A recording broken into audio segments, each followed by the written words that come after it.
Oi, eu sou a professora Geisa e agora a gente vai falar um pouco de partícula passivadora.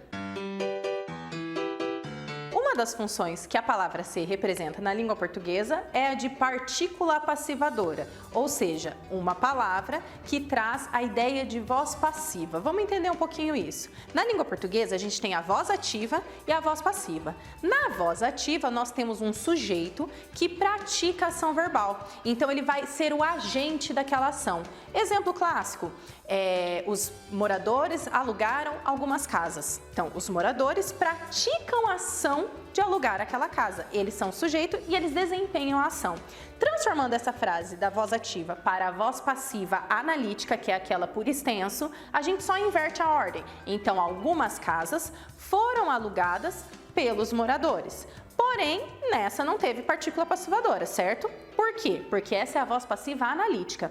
Para transformar essa frase na voz passiva sintética, ou seja, algumas casas foram alugadas pelos moradores, a primeira coisa que eu vou fazer é tirar esse pelos moradores, que é o nosso agente da passiva. A segunda coisa que eu vou fazer, ao invés de deixar dois verbos, a locução verbal foram alugadas, eu vou ficar só com o verbo principal e pensar na ideia de aluga-se, certo? As casas, algumas casas é o nosso sujeito, eu inverto e falo algumas casas, alugam-se, ou melhor, alugam-se algumas casas. Esse se, ele é uma partícula passivadora, porque essa frase está na voz passiva, algumas casas é o nosso sujeito, temos um verbo transitivo direto que não pede, nesse caso, não aparece o objeto direto. Então, a partícula se, como partícula passivadora, sempre estará na voz passiva sintética.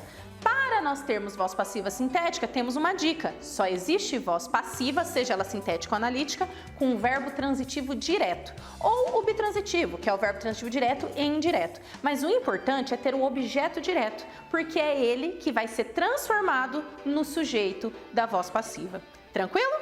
E aí, ficou com dúvida ainda? Eu sei que esse assunto é muito complexo, então deixa essa dúvida aqui nos comentários.